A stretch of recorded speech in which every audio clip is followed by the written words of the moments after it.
1 pretty decisively. Game 2, though, NRG held in really well, and then after one team fight crushed Game 2, and now we get the third one. Yeah, exactly. Really, they were able to stall out. I think the Dragonsteel had a big impact in that game to be able to just draw it out for NRGs, because I do feel like Team Liquid has won both early games. But the important thing as well is the way NRG adapted in the draft, because after they lost the early game, Team Liquid didn't have the initiation tools to take full advantage of their victory. The Dragonsteel just added insult to injury, and now we're here in Game 3. Yeah, the Bard was taken off the table, and then Fabi didn't want to play Ashe once again. And you know, they lacked the range, they lacked the dive ability, and it just kind of stopped happening for them. So we go into the draft now for Game 3, and now that they're back on the same sides as Game 1, I want to see how much of this gets adapted. Looks like Quas is going to pull 2 bans already, Alawi and Jax off the table. Yeah, so Quas had been a little bit too effective on the Jax, especially if NRG is going to continue to give Aurelia over to TL. Making Quas play yet another matchup into that could be advantageous. Still no Azir allowed for Phoenix, and I wouldn't let him play it either, so I think NRG's bans so far make a pretty good amount of sense. Trundle also seems to be king of the fighters top lane. I can't think of one that like really beats him very well one-on-one, and so kind of allowing Quas to have a good matchup that could work seems to be worth it. Kindred banned away, Bard also. Yeah, as far as the top lane still being figured out by a lot of players, one thing that does seem to be mostly figured out is that Trundle might be the best. He wins almost all lane matchups, especially when you're with guys like Lorlo and Quas, and split pushing is a big deal. He just becomes an even higher priority, so it's banned. Interesting, though, that Vladimir is able to go over once again to Team Liquid, and they banned Bard instead. Right, so theoretically Trundle was contestable. I think the Bard ban makes sense, I think the Azir ban makes sense, but yes, Vladimir goes through here, so a nice champion for them. Jungler's also not really pinched. Of course, Rek'Sai and Italy both up, as are plenty of other great champions. Yeah, there's the one Kindred ban, but otherwise we'll see what happens. There is maybe no easy matchup for Aurelia anymore. I know we've seen some people play Swain into it when the other options were gone, so Haunter, I believe, was effective on that last night. Yeah, I think Shen is the go-to. Yeah. I still haven't seen a Shen like, oh man, you can't pick Aurelia because they can just Shen it. Right. But it's one of those things that just does okay. Aurelia's never going to kill Shen. And they actually take the Aurelia away. Okay, so Aurelia does get picked up here. That was the contest. And also it's going to be Nidalee, once again, considered to be very worthwhile. They first picked it, I believe, last time around. And once again, first round red side, it's going to be Santorin playing the champion yet again. Going with it, so maybe it happens again here. Of course, the Rek'Sai that Liquid used last game is still available, and maybe he goes for it. Yeah, it's always the question with Dardoch, whether he'll go with the power pick or whether he wants to style a little bit, because obviously Olaf and Lee Sin have been really good for him, and they're going to hold off on their jungle pick, again just going for the move speed enhancers. That didn't work for them very well last game, and I wouldn't be too surprised to just see a Nivea again, because that is something that worked out very well for NRG. And it will be. The Nivea is actually locked in already before they even get the rest of these champions in. So GBM's like, you want to go fast? Try to walk around this impassable terrain. Absolutely, and it's kind of weird. I really don't like Sivir that much into a Nivea. Braum also be picked up alongside, so a very similar team composition here for NRG. I would not be surprised to see Twitch once again. If it ain't broken, don't fix it. And I agree.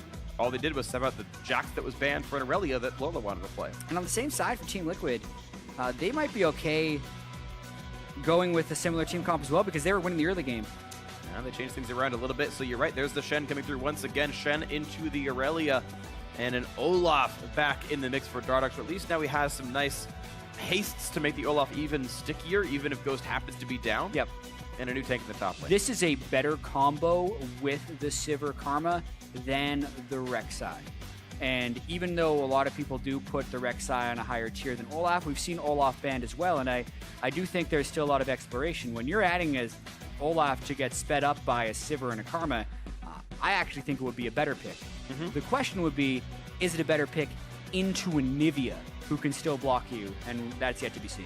Yeah, the only actual tool that Liquid has to stop Glacial Storm, and I'm not even sure Shen Taunt does it. I think GBM actually can't be stopped in his ultimate. And the pick comes through as Vayne. So, although OQ has not had the best performances in this series, even the one they won, he had 3 deaths, the highest on his team. He will be trusted to play Vayne in this game. Vayne into Sivir, into the Sivir Karma. Definitely a difficult one. Yeah, it's a difficult one. If they can get ahead, though, it becomes super favorable for the Vayne. Like, this is a pick that Piglet used to love to pull out against Sivers. So OQ to be able to do this against the guy who's subbing in this week for Piglet is pretty clutch down the stretch. It's not the same type of team fight potency you would expect from Twitch, but boy, this would be an opportunity for OQ to get going. Okay, so we might just see him take over this game. He had played it before. He beat Echo Fox playing the champion, but the way Echo Fox looks right now, that doesn't honestly mean that much, sadly. We'll see, though, if they can beat Liquid with his champion. I think it's also a pretty good pick against the Olaf. Vayne is a tremendous duelist, and even though you can't condemn against the wall, Olaf has a really hard time like staying with Vayne. Like, it's a really good pick for a number of reasons, I think. That's true. Very, very good. And to both the Shen and the Olaf, in fact. So could be really good things for OQ. The Vayne definitely makes sense matchup-wise. We'll see if it happens here. But we are now into the climactic Game 3. And it's the only game left here in the North American LCS for Saturday. Make your voice heard online. Let us know who it's going to be. Hashtag TL win. Hashtag NRG win for who it's going to be taking this Game 3. Liquid can move up to 3-3. NRG can pull themselves up a little bit themselves to get their second match win when they still have one more to go tomorrow, and maybe they can start to salvage this season with their second straight match win.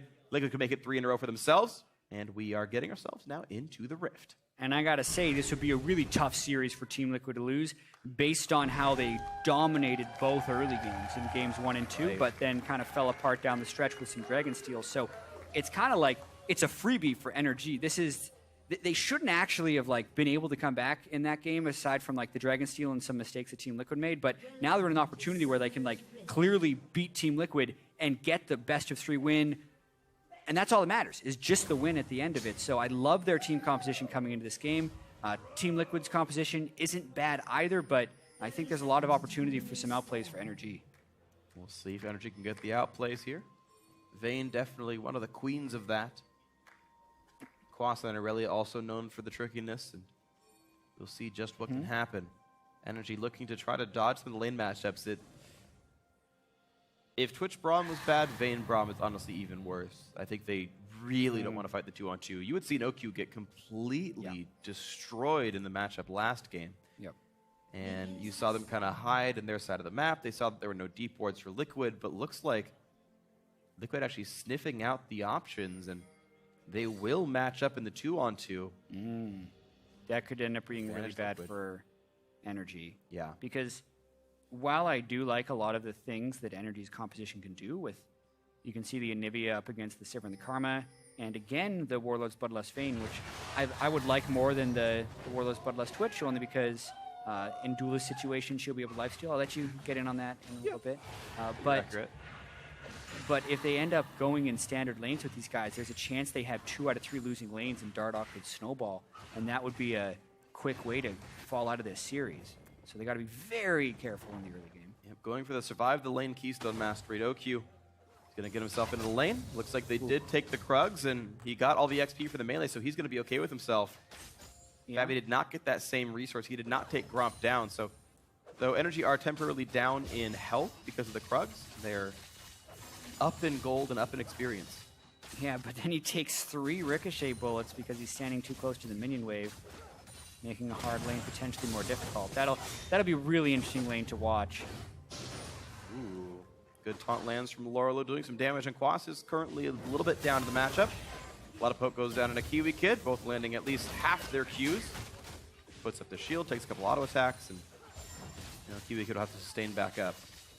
OQ getting ricocheted on, but honestly, having a Doran's Blade, having the 2% for Masteries, and having a Warlord's Bloodlust, Ricochet by itself doesn't really mess with you that hard, so we'll until it's doing 800 damage in the late game with 70% crit Sivir. Right, then you can't lifesteal that because you just die in 3 auto attacks. But I agree, though.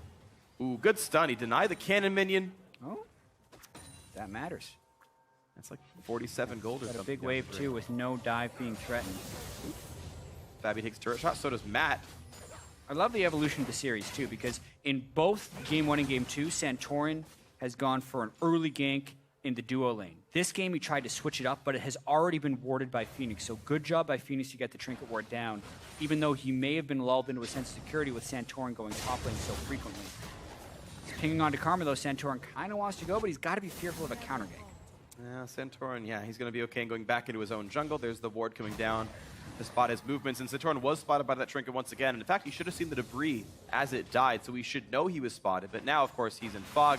Goes in for Phoenix, a little bit of a wall right there, but a bit of damage on the Santorin, who will have to jump over.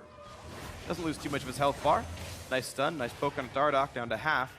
But that only increases his through speed. Very non-committal gank.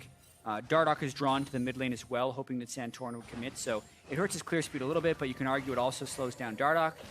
Really a low-cost, low-impact gank. Yeah, ultimately. Well, all of NRG is low impact now that he's not on the roster anymore. Okay. That was better than the time you tried to make seconds sound like thousands of years. Thanks. You know what's sad, though, is Cloud9 has never been high impact. They haven't been on the same roster together. Okay. No one has been... You stop. I'm sorry. I'll move on. I apologize. Phoenix in the mid lane right now, just holding equal. Not too terribly much going on. OQ has been holding up in farm, though. And actually, Cutie Kid has only used one potion, so even on the sustain war, NRG are fine. So the 2-on-2 going better than, honestly, I anticipated here. Boss once again dodging around with Lorlo. I think getting the Krugs at the very start when Team Liquid did the route to deny jungle start, but then didn't deny anything, is actually pretty huge. You hear salty duo laners talking all the time about how they lost lane because the enemy team got a camp. Well, in this case, it's what's stopping NRG from losing the lane, at least by a large margin. Yeah, they're certainly on one edge of the bell curve in terms of what the farm difference is supposed to be in this side. I do want to point out, though, that Lorlo's Shen pick has worked out so far. He's up 6 on Quas, and he's been kind of routinely ahead. You're seeing that actually be quite successful for him. But I don't know if we've really seen Shen win many games in North America, so yeah, we'll see if Liquid can make this one work. Seeing it picked a lot, I think it's just unlucky so far that the Shen hasn't been able to win, because I think in lane it's doing quite well, and I think what Shen can bring to a team is all still very strong. I'm not entirely sure the best way you should be playing Shen in team fights, whether he should be just a full peeler or whether he should help dive buddy. Old Shen was very much someone who should be dive buddying, so it's like Olaf Shen, let's roll in there and just kill somebody. Yeah. But here it's a little bit more difficult to get the pass-through on your Q for the more powerful auto attacks. It goes up to like 7% max health per swing and gives you attack speed if you get the pass-through. Right. And that's easier to do when you're peeling than if you're diving. So maybe his best use is as a peeler. I think we're definitely have not seen the last of Shen, and we'll get plenty of times to analyze this throughout the season. It'll definitely be fun to watch him. I think his best use in this game is putting the dodge zone down and preventing OQ's damage during his ultimate, and just saying, guys, group up like a Kindred ulti. Be immune to Vayne, which is perfect for everybody, and you can kind of get damage out while that's happening. As long as you don't take too much damage from the Anivia, you're going to be okay. NRG pretty auto-attack focused. 2 of their major roles are auto-attackers. Yeah. We'll see what happens. Lorlo manicures the freeze pretty nicely. It will be Quas forced to recall and make the slow walk back with 40 minion kills, Sheen, and Boots picked up. Lorlo had already made his first recall, got his Bombi Cinder to walk back down, and so can feel really good about the fact that he's just going to grow a minion lead and a level lead here, and look at where Dardoch is. Knowing how far up Quas has to play, and Santorin is nowhere to be seen. Ooh. Nice. I like where that Trinket Ward went, because it's far enough away that Dardoch can't axe him from fog, but good enough that you can still see Dardoch gank him. Yeah, and he didn't need to actually get in the tri-rush, because that's the one place Dardoch was hoping to get a kill. With the Ghost versus Flash, like, you pop the Ghost immediately, even if it flashes. Like, if you land the X, you might even kill him, but at the very least, you trade summoners and have your summoner back up sooner. So, in a lot of different ways, that was a very crucial little Trinket Ward that Quas just placed. Quas is actually one of the best Trinket Ward uses I've ever seen. Because I know there's some very, very hard ones. Like, just below where Dardoch is now, there's like a very thick wall to the lane and the river brush. And you can actually toss it over the wall, not from like the north side here, but the east side on the far right near the turret. And there's like specific pixels you place it where you actually land the ward. Oh dear. Meanwhile, Dardoch in a really bad spot right now, just kind of jumping into the enemy team. He's got to fight GBM. Gets the blue buff, now running around as Phoenix is joining the squad. But it's a bit of a weird fight as Quas running away, low on health. Looking for a bit more damage as Lorlo, but he gets stunned up and won't get much more. And hey, Dardoch gets a blue buff steal and gets away with his life. Wow, that's exactly the type of play you dream of being able to make when you play Olaf. Like 0-0-0, everyone collapses on you. You just press all your buttons, run through a team, steal a buff, and get away. They very nearly won the fight on top of that as well, but Shen obviously helped him, the ultimate obviously helped him, and they get away with 3v3 on a blue buff. And the Wolf Camp even as well, so sad face for Santorin. And that's going to be one thing going over to Liquid side. But now the TP flank, Lola could maybe mirror, but here comes the Anivia and the Aurelia. Double Good luck, TP. Matt. Fabby flashed away from the stun, but he's still going to get locked up. There's first blood going through to Quas. Nicely played by NRG. Yeah, and this time it is Quas that is making the teleport play, whereas Lorlo had been the one playing with his team so much more in the previous matchups, knowing the Shen ultimate is down and then really surprising them with the double TP is huge. I wonder if GBM is going to be able to recover this lane a little bit. His blue buff getting denied as well as being up against the Vladimir with the Spectre's Cowl already puts him at a disadvantage. But watching this, the timing of the double TP was close Very to perfect. tight. They both arrive, and while Matt does flash away from the stun from Anivia, doesn't clear enough distance to stop Quas from getting on top of him, and he'd already been tagged by the Braum Q. And now with no support in the lane, Fabby gets bullied out a little bit. Yeah, and even though he was up 10 minions right now, you can see the item disparity in Fabby's favor right now. Again, it's BF Sword to Serrated Dirk. It gets a whole lot closer. The mid lane is also plus 30. Phoenix is definitely ahead there, so maybe he can be the big wedge that opens his game for Liquid, but you gotta feel like NRG is doing okay. You're seeing the farm difference actually still means there's a gold lead for Liquid, something that will probably surprise a lot when you see the scoreline is 1-0 NRG's favor. But this is definitely still a very, very close game. Yeah, absolutely agree, and we definitely do feel like OQ and GBM would play this pretty well in the late game, and even though Team Liquid has some pretty darn good scaling this time with the Vladimir and the Sivir, I still feel like it's Team Liquid that's going to be the ones trying to push the tempo, and it's still going to be NRG trying to be the slightly more reactive team. The biggest difference is actually in the mid lane here. I'm wondering if GBM is going to be able to farm it out more, because he's losing by a fair bit. Lorlo, though, see if they can burn a flash. How he does flash away, was too afraid of the damage Santorin could do with a pounce afterwards. Even though there was no stun coming out of Quas, it was enough damage threat that Lorlo did burn the flash. And honestly, it's good on him to use it instead of just die and flash late. So I think the right choice and identifying the amount of threat he was under. But Dardoch makes it like top lane, and guess what? They're with the BF Sword plus an Olaf, a lot of damage, knocks that down. At least Santorin gets to answer with the Cloud Drake, but I think that's still probably better for Liquid. Yeah, it really depends if they can continue this push on to the next turret. Team Liquid has pressure in the mid lane and in the top lane right now, and Phoenix is actually roaming up, so let's see how much they can get off of this maneuver. Shen ult as well. Just pops ult, he goes in for OQ, still has the aggro. Here comes the dive, and goodbye to Vayne. Already dropped down, Matt had aggro, walks away cleanly enough. This turret's still taking damage.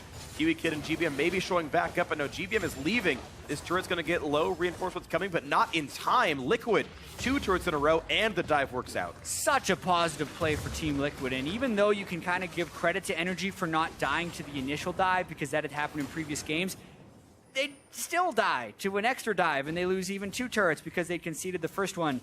Watching the execution of this one, this is NRG just not respecting the Shen. They knew a Vladimir could be roaming up. They think they're okay, but man, when Ults with a Shen on. zoomed in Olaf and Lorlo is right next to him for the unmissable point-blank taunt. Yeah, and it didn't even get punished. Quas was recalling at the time Lula was walking back into lane to ult up the Dardoch, so nothing really got penalized from the Aurelia. And GBM was matching the roam from Phoenix, so like Right. literally no other lanes had been pushed there, making it a strictly positive play for Team Liquid. And it's good to see them actually find those aggressive tools. The Olaf Shen seems to be the actual engage they needed to actually work alongside what they were doing with the Sivir and Karma. They kept the same bottom lane, but they found new top laners and junglers to play alongside the lineup, and looks like that's working beautifully. And honestly, I kind of like the sort of newfound Lorlo Dardoch synergy. Those two seem to get a lot done together. Yeah, and even in last split when they were mainly bot lane focused team, there were a lot of ganks top lane from Dardoch to Lorlo, and they often got him ahead early in the games, and those were some of their best matchups. Here, though, it's more Lorlo.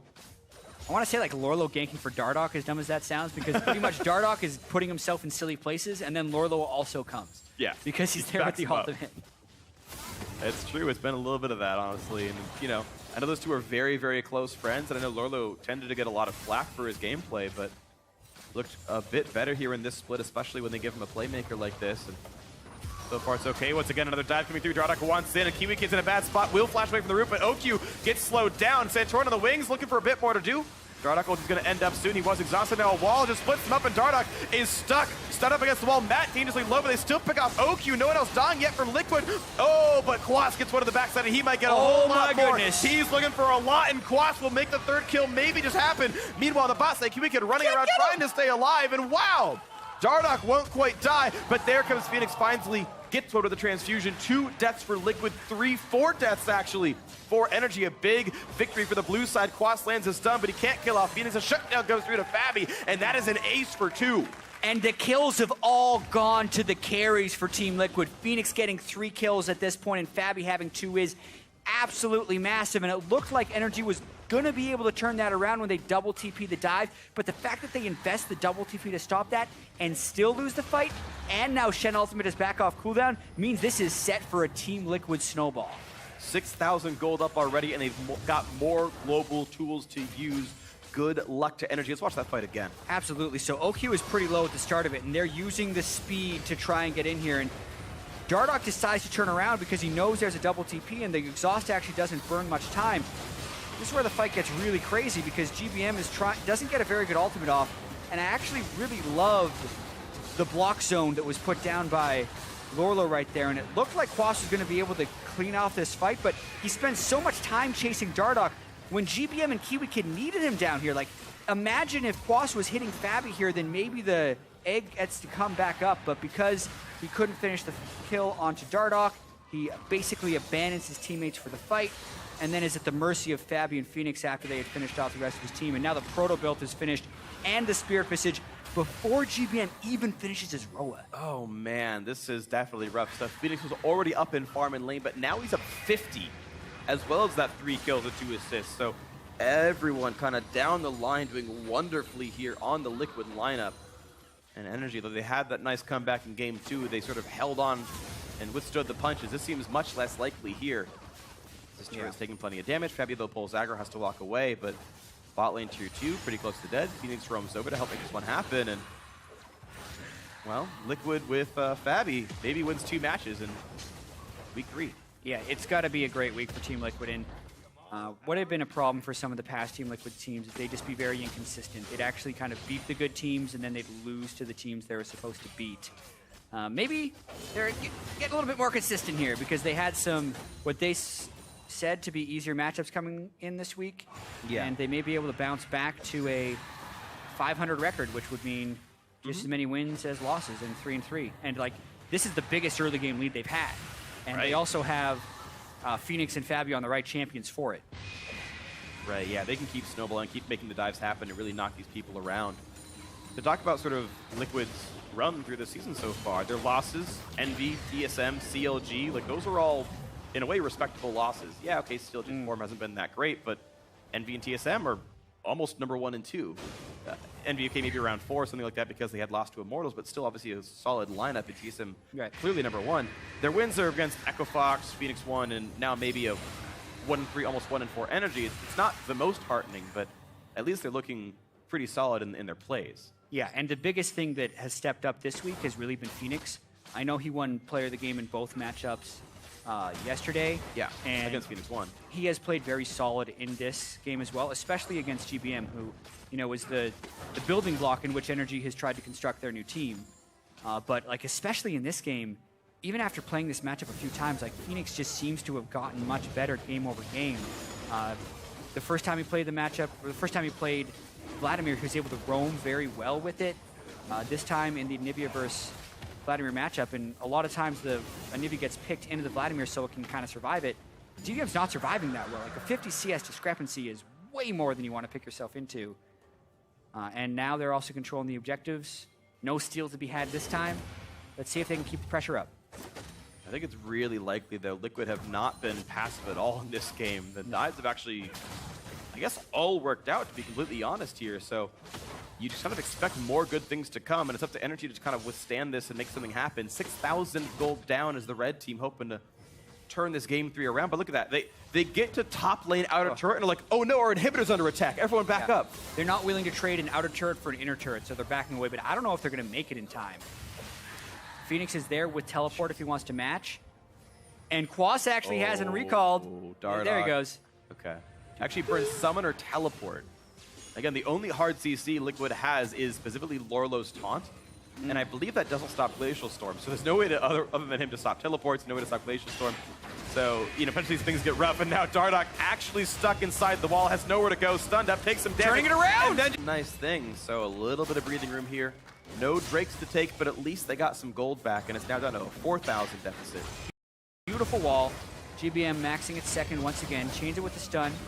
Then Shen ultimate as the wall comes out to blow them away, and Dardoch is too low to really stay in the fight. So it's odd numbers. Also, Phoenix has roamed around from the top, and he flashes for a Z, or no, it's a Proto Belt in with the Z, and then ults, but that's not enough to kill anyone. So now the rest of Team Liquid has low Dardoch and Phoenix without a flash. They really just have to back away. Fabi had also been chunked down in that fight. So a little bit of a dangerous fight for Team Liquid. They still don't have great turret killing. A bunch of short-range dudes having to dive into Nivea once again. So even though they have a big gold lead, that 6,000 gold lead is now 4,000, and they got to make sure they have a little bit more caution in their next aggressive play. And GBM getting those walls, once again maxing that ability second here after his E, the targeted damage spill. It just has a lot of zone control tools. KiwiQ to the ulti as well. They've got such good champions for if you walk at us in a straight line, we can mess with everything you want to do. And you saw it there running through the jungle. Those missteps getting punished. Dardoch actually gets a blue buff because Phoenix doesn't really need it. So hey, having some CDR and some extra mana doesn't feel too bad for Olaf. Yeah, Phoenix only sitting on 140 AP right now. One of the nice changes to the blue buff is it gives you 15% more AP, so I think late game Dardoch have no business taking that away. But for now, I think it's totally worthwhile because he wants to be able to keep his clear up. Right, Dardoch can't use the AP, Phoenix can't use the mana. Dardoch just says, fine, yeah, use go lane. I will take this now. Yeah. He's actually high on CDR as well. Teleport's still up for Phoenix, so he's going to get pressure in that lane. 5 turrets to 1 is absolutely huge, but depends on how many good moves GBM can find with the wall. Still really need more time for Oki to get going. I do think like if this could be a 5,000 gold difference at 85,000 to 80,000, NRG would win the game. But at the moment, the power difference is just too large. NRG really just has to continue to try and stall. Okay, well, we'll see if they can keep doing that. And Nivea should be good at this, but Vayne is not quite twitched here in terms of those kinds of tools. Oki with a quick turnover to get himself a Hex Drinker, which is only for Vladimir, which I find a little bit surprising, but now the time coming in. Liquid wants to knock down KiwiQ, pops the ulti, doesn't get much done. Actually, he got spell shot, and OQ's just gone already. A great taunt coming across. He couldn't even flash to get away in time, and that's going to be 1 kill picked up. The turret under siege a little bit, but the minions are gone. Yeah, when they can lock down OQ, that's when those initiations work best, and that is really scary. Dardoch being sped up by Sivir Karma and then having a Shen to extend his range. Like, you can't really contest the Baron realistically with that. What's good for NRG, though, is that they only lost 1 for what looked to be a much, like an all-in initiation. Now, though, with Baron being up, how do you stop this? Well, maybe Santorin looking for the miracle steal. He's done it before. Phoenix running away, gets over the wall, and now the ward is there, so they know what's going on. And Liquid go for the re-engage, but a nice crystallized buys some time. Quas will be able to get away from Phoenix, and Baron will heal back up. So just the 1 for 0. The players losing pretty much all of their ultimates across the board. But at least some time was kind of bought by NRG. Even if they lost OQ. Yeah, I think it's very critical that they don't give away the Baron right there. Even with the Mountain Drake, TL, it's a little early, 20 minutes in. I feel like that's still a play Team Liquid can pull off in another 4 to 5 minutes or so and have much more success because they'll actually be able to kill the Baron with more items. So in no way is NRG out of the woods yet, but they are stalling pretty well for the 3rd game in a row. They've at least got a map, so maybe they can find their way down the paths here. And maybe they'll see the sunlight yet. 5,000, though, still the gold deficit. Liquid getting rid of some of the wards. KiwiQ kind of doing the same thing as well. Puts a pink ward in his sights, and smack, smack, down it goes. Killing it 20% faster than he would before the patch. Only 4 hit points now in pink wards. I know, man. Graves is so happy that he doesn't have to reload another time to kill a pink. Jhin even more so, actually. Oh, yeah. Because at least Graves could have like used quick draw and like felt decent. Jhin was just really sad at all times. True. Oh, Santorin's gonna take a lot of damage. Don't miss the jump. Yeah, oh, yeah, he might have had to flash if that happened, but he can heal himself back up. He can maybe recall. There's the home guard bonus, so he might be okay. But also, you still have the Rod of Ages being stacked up right there. The Seraph's Embrace not combined yet. Oh, this is happening, though. Fabi in a bad spot, but Quas not even worth one. Worse one, sorry. Flashes over the wall. Does get away. A trade of, well, his summoners for nothing, basically. Fabi popped his ulti. Not as concerning.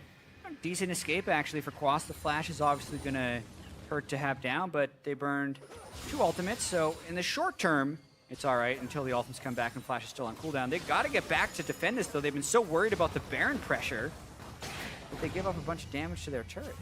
Good job by Dardoch and Fabi getting plenty done there. Turret down to about half health, I believe. And yeah, sitting at 1,700 health, roughly, I think 3,300. Thank you, Observer, for clicking on it. Appreciate you. You loyal.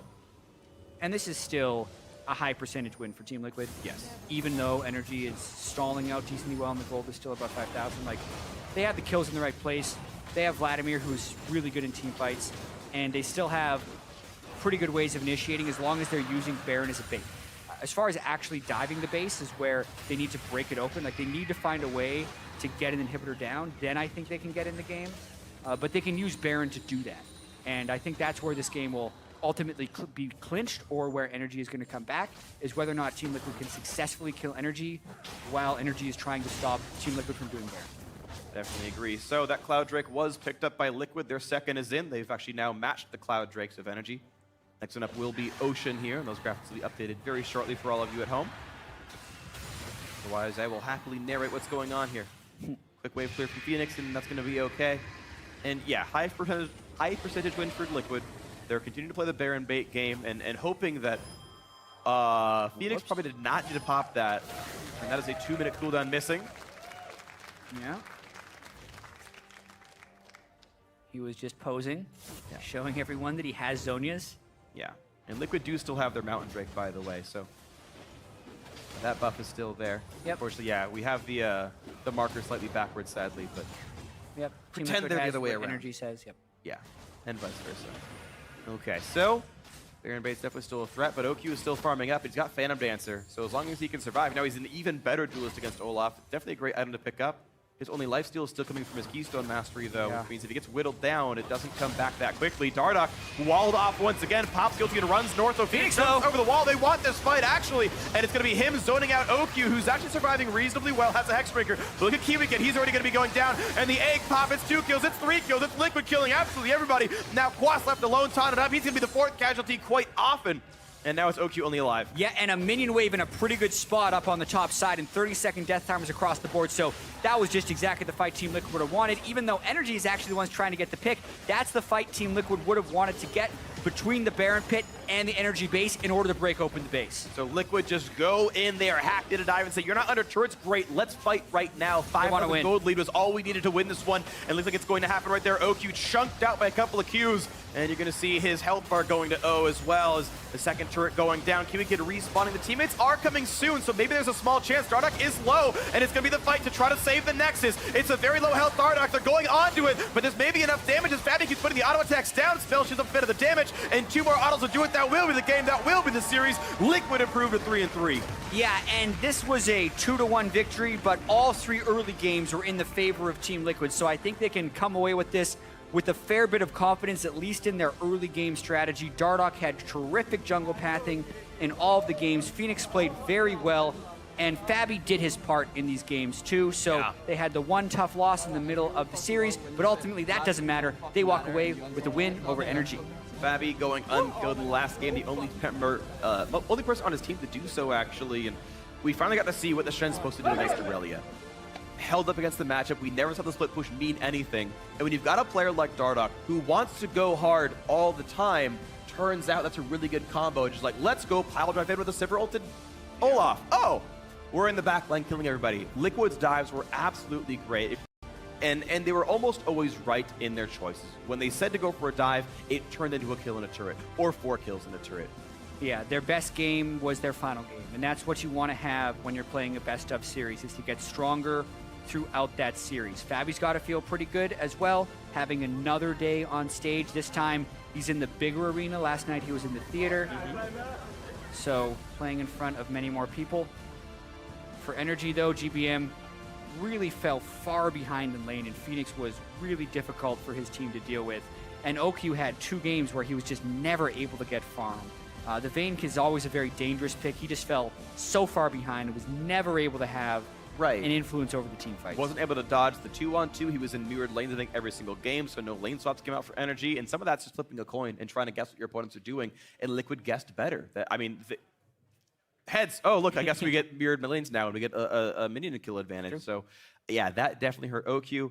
He tried to stay alive with the early Krugs. That helped a little bit, but I mean, honestly, it feels like we're back to week 1 OQ. And in some cases, sort of NA Challenger Series OQ, where I'm just not seeing that much out of him. And it's becoming kind of a one-threat team when Quas sometimes gets handled.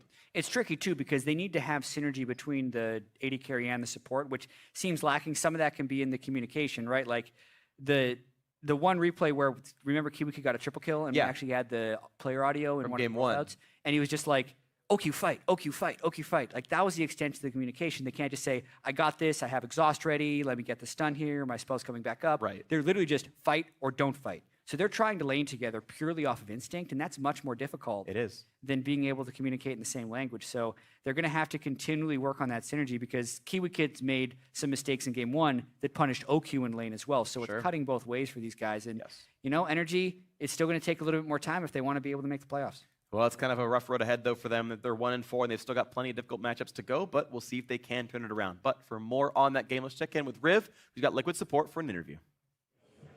Thank you very much, gentlemen. Great cast on the day. I am joined by Matt as they just got their victory. First thing I have to ask you, we're into week 3 now. The prep has kind of changed, but have you seen that it's changed coming into a best of 3? How do you plan for 2 days of games, that many compositions, or is it just like riding a bike? You do it as you hit champion select? Yeah, we definitely changed the way how we prep. Before, we had a much different process since we're only going in for 1 game, but in a best of 3, there's a lot more, like, I'd say diversity for how you want to prepare for each game. And yeah, I mean, I don't think it's like any extra work, it's just a different way we have to prepare. Have you found that it's kind of changed the way you go about prepping or looking at the game as you go in to enter a new week? Oh, what'd you say? Have you found that it's kind of changed your style of prep and the way you look at the game? Oh, okay, I see. I mean, not really. To be honest, like when it's a best of 3, you definitely, it benefits you if you have a big champion pool. So for me, I don't really think too much about, best of 3s. It's got to feel good. One thing you definitely had to think about was a new AD carry in the bot lane. I want to ask, coming up to these games, was there much scrim time that you actually got with Fabi, with Piglet still being on the team, and how's it gone so far? Oh yeah, so at the beginning of the week, we just decided, this was the week where we could put Fabi on stage. I think Fabi is a monster AD carry, especially in like challenge. He is definitely a lot better than all the challenger AD carries. He's very much an LCS level AD carry, so we definitely wanted to get him LCS experience. And yeah, I think the challenger team was also kind of struggling with with whatever they were struggling with. Definitely helped them out when they were scrimming with them. So the whole week we were just scrimming with Fabi until, actually before the challenger game, because Fabi played challenger, and then Fabi played for LCS after that. Seems like he's done great, even to have to play against the Vayne himself, so it didn't seem to do too much to his mentality. My final question for you, back to prep. You guys have Apex tomorrow. Do you feel prepped for it? I have Apex. Wait, what? I know I don't. Wait, what? No, you guys, APEC next week. I'm sorry, not tomorrow. You guys have it. I was like, wait, yes, you do. But no, coming up next week. You guys are done for Sunday. Next week. You did catch me on that. Thank you for the correction. My bad. I should have filled it in. But yeah, next week, I think our prep's really strong. I mean, I'm say we're definitely preparing more for Immortals because we're actually facing off Immortals. I think Adrian, he's really strong with range supports. And for me, I'm also really getting good at range supports too. So I think for our drafts, I'm not really too picky about what support I get.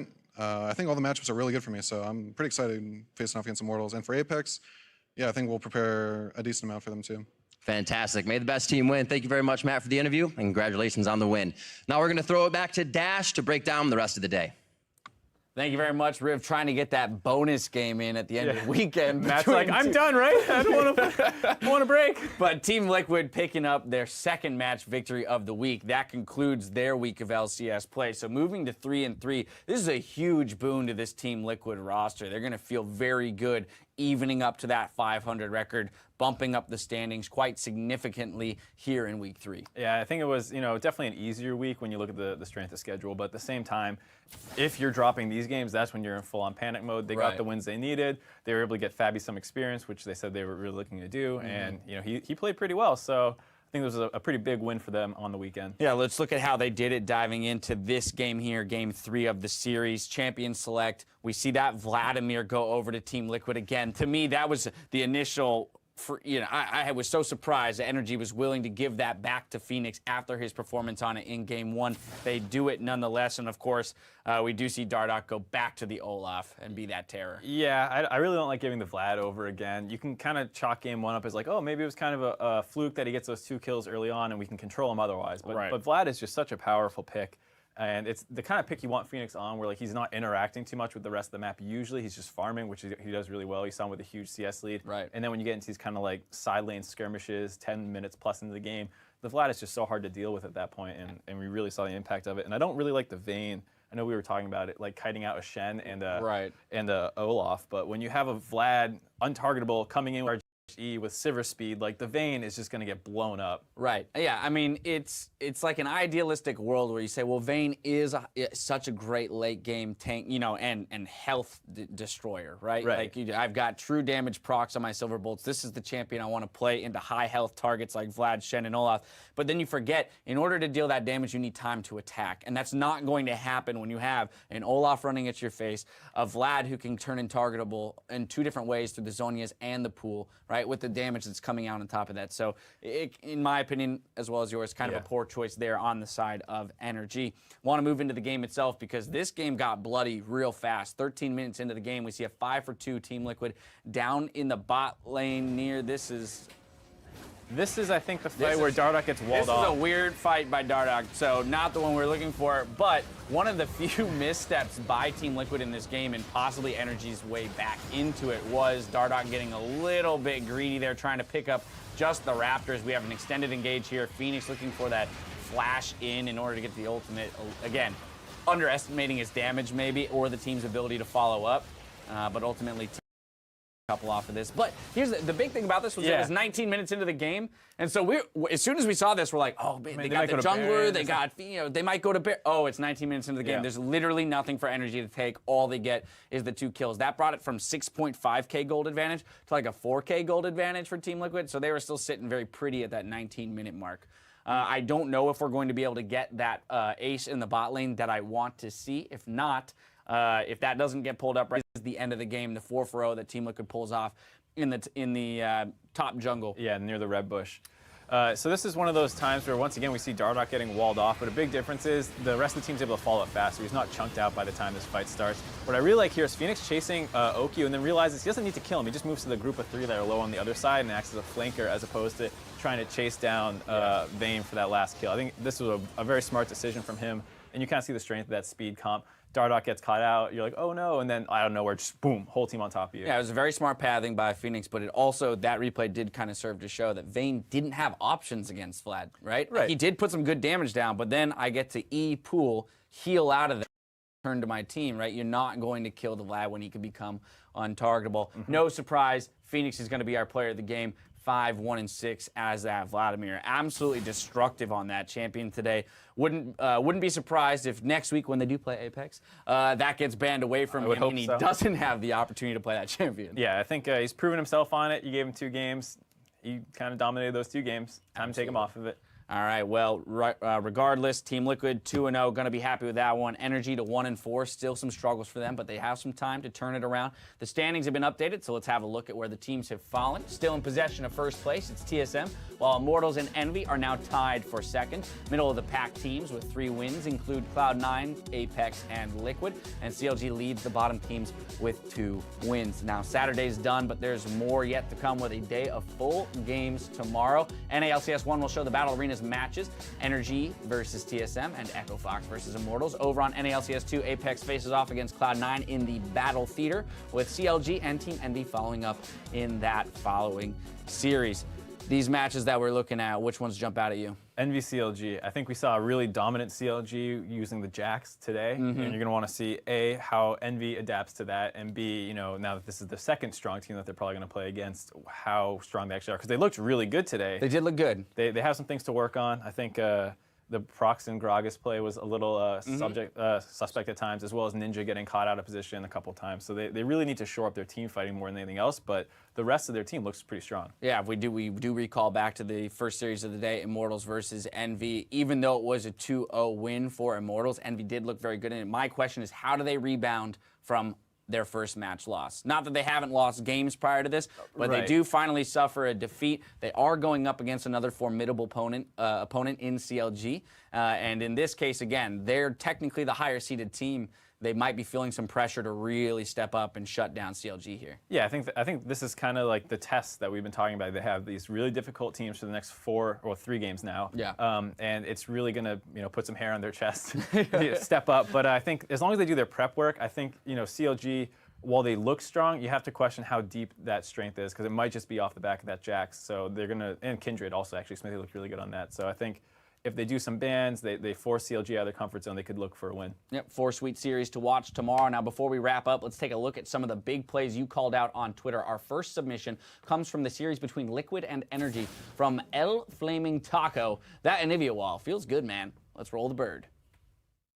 In his own jungle, one more hit'll do it. Santor, no, he bounced away just barely. And the wall makes him! Oh, the perfect wall from GBM. Is he playing Irelia or playing Gnar? Because he was trapped in that ice for millennia. Next, another moment from Liquid versus NRG where Barnaby's one writes the triple kill from the kid. Here's another look at that big play. There's the knock-up into the root, lands. That's going to be all the damage. Perfectly played. First blood comes through, and now Fabi is going to have to flash away and stay alive. But here comes the teleport in for Lolo. Cannot be matched by Quas. Lolo level 2 has no one to stun, slows down OQ, but look at the damage output. Teleports in to die. Oh, no. And now a red buff to chase Fabi. This is catastrophic. This should be the kill. A double picked up, and now Dardoch wants one, but can he get enough? He really wants Kiwi Kid. I don't know if he can quite do it, though. Gets rooted up. He gets going to get one more axe, one more attack, and now a triple kill for Kiwi Kid. 4-1 for NRG. Go, go. Olaf for missing, Olaf for missing. Fight, go.